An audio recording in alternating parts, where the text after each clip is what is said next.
Hello, how are you today? Well, it is yet another day of our isolation and our COVID talk and all that is happening in the world. And we're all feeling it, aren't we? I mean, I don't think anyone is exempt. My name is Cynthia Bredner, and I am the founder and sort of created the Grief Cafe that started just before the COVID hit. And I have been working in grief, loss, bereavement, and spiritual and soul care for about 15 years.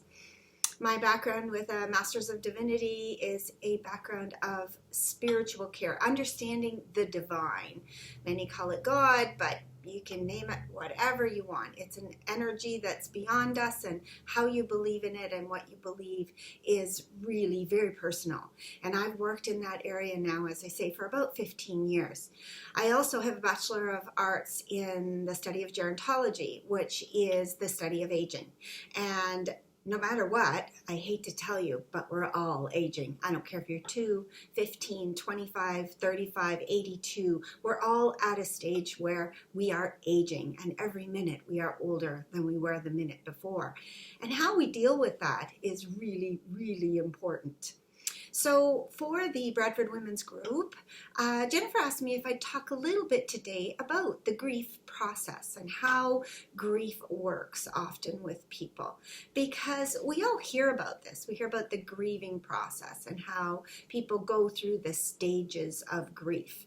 And yet a lot of us don't really understand it. They may have heard about the stages, they may know them, they may know about them, but they maybe don't know them intimately.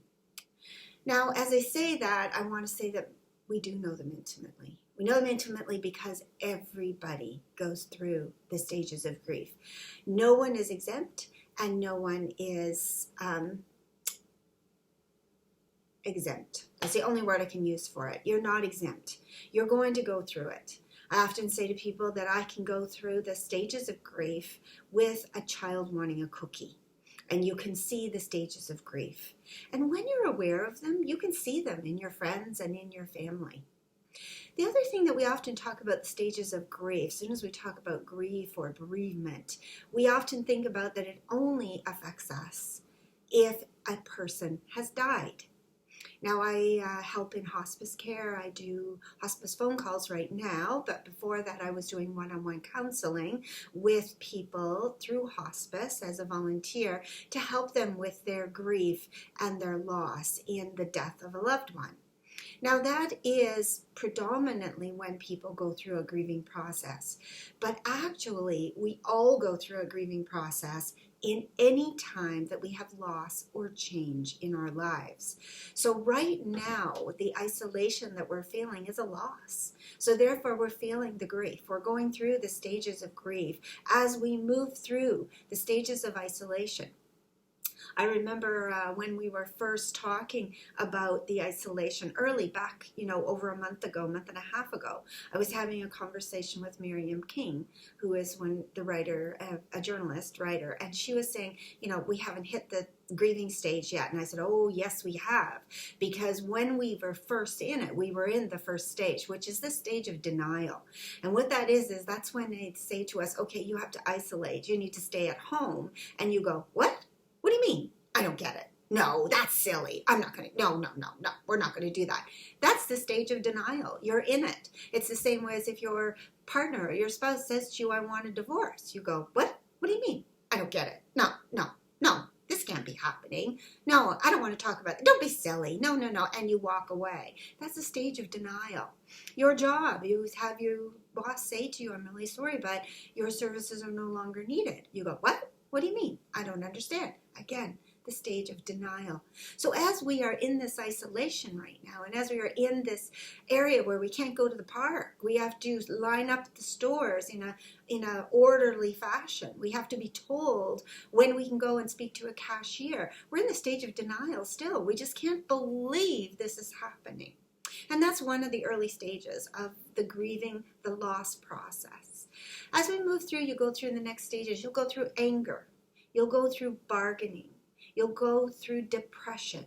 You'll go through all of these stages, and you'll go through them in different ways. So you might be angry today and depressed tomorrow, and the next day you may be bargaining with someone, just saying, oh, if I could only just go to the grocery store without a mask on, I will never talk to anybody. I won't touch anybody. I'll just stay out of the way. Please let me just go to the grocery store without a mask on.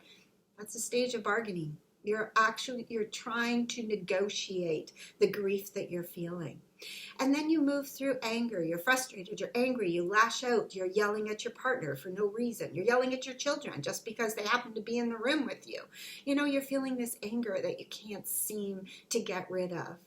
And so there's all of these stages: denial, anger, bargaining, and depression. And depression, of course, we all know that word very well. Depression is a very prevalent thing in our society today, and I work a lot with that, and I have some great tools of ways of working through depression, because you can't get around it. You have to work through it. Now, there's 5 stages of grief, and I've only named 4. The 5th stage is acceptance. And acceptance is when you get into the new norm and you just come to realize that it's not going to change. It's not going to change back to what you consider to be norm. This is the new normal. This is the new way that life is going to be led. And however the loss or the change is in your life, you are the one who has to hit that acceptance stage.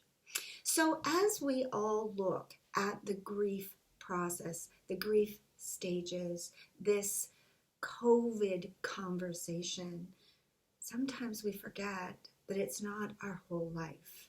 The COVID conversation is not the end-all, be-all. Before COVID, before we had isolation, you may have had a partner who was drinking. Before COVID, your mother may have died 5 years ago and you still struggle or can't say her name. Before COVID, you may have been out of a job and desperately trying to figure out how you were going to make rent. Before COVID, you maybe had a friend who you'd had since high school and you've had an argument and you don't know how to make it right. Before COVID, you were maybe struggling with poor eating habits or smoking or just a fight with your adult child, or a need that you need to meet in an adult child or an elderly parent that you aren't sure how to manage. Before COVID, there were lots of griefs in all of our lives. So COVID doesn't erase them. It just takes precedence right now. But it doesn't mean that you're not struggling with something. In our community of Bradford here, we are feeling a community grieving because everybody in the world is feeling this grieving. We're all struggling with the losses of being able to freely roam, freely travel. I was really excited. I thought I might go back to Ireland this fall. I was there last September, and I thought now I'd been there once. I had places I wanted to revisit. So I thought, well, maybe this September I'm going to rebook a flight and go again. Well, COVID erased that pretty quickly.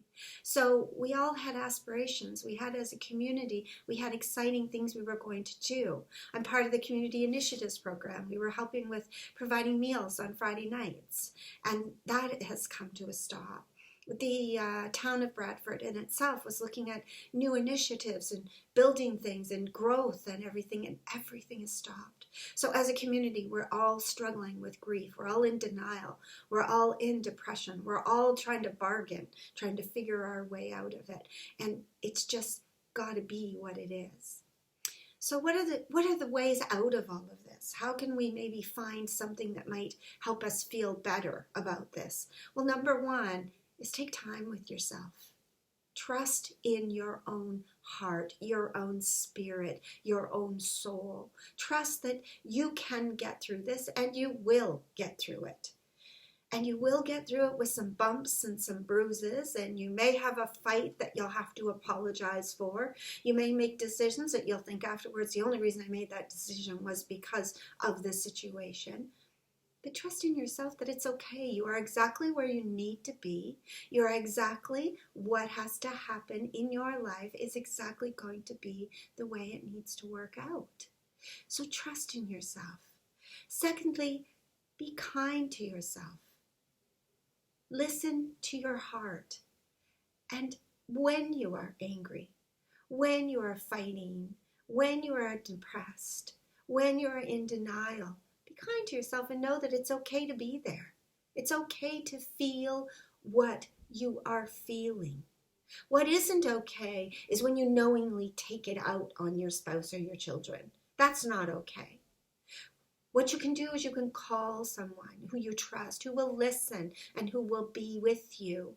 The other thing, you can be kind to others in a way that when they need you, set your own things aside. Set your own woes aside, or make a pact with them. I'm going to listen intently to you. I'm going to hear you. I'm not going to give you advice. I'm just going to hear you. And then, can you please hear me? And when we do that, we make space. In the Christian tradition, we talk about salvation. And salvation is a way of making space for rightness. And when you take the time to make space for rightness, then that's a plus, that's a bonus, that's a positive. And so you can make space for those you love and those who you want to be a part of. So, how do I wrap this up? I wrap this up by saying to you that I hear you. I hear you as you're sitting there and you're looking at me as you're watching this video, and I'm in the same boat. I live in Bradford. My job with David's Tea was shut down March the 16th. So I went back to what I do know, which is caring for the aging adults, and I offered my services and have been working part-time and when I'm needed at a local retirement home. So I've been going in there. So I've been isolating besides going to work as a frontline caregiver for aging adults. I also have been doing some conversations on the phone with the hospice people that I was connected to. I give them a call and just have a conversation and make sure they're okay. And I can do that with you as well.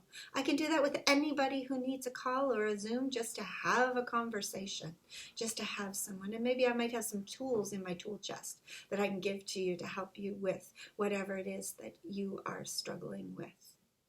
So if you're wanting to be in touch with me, you can be in touch with me through my Grief Cafe on Facebook. I also have coined a phrase called breaking stigma. That's BREAKING STIBAH. If you could hashtag breaking stigma, you're going to find me. I am in the process of heading back to another master's program in the fall to look at taking credentials and working as a psychotherapist, because I want to take my spiritual care and my soul care into the next level. And I want to do it through a pay it forward model. That's always been my goal and my passions, because our congregational life with church has managed to do that for years and years and years. And even though it seems to be breaking down a little bit, I believe there is still a place to build community, come together in group, and be able to support each other. And with my leadership in that, I'm hoping to build a faith community, a faith in love, a faith and passion in heart in each other here in this community.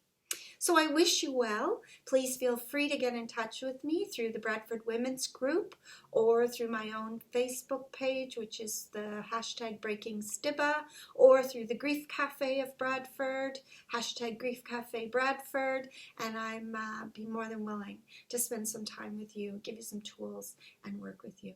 So you have a great day, and I am thinking of all of us here in Bradford and all of you who are out in the community, in your own homes. Have a great day.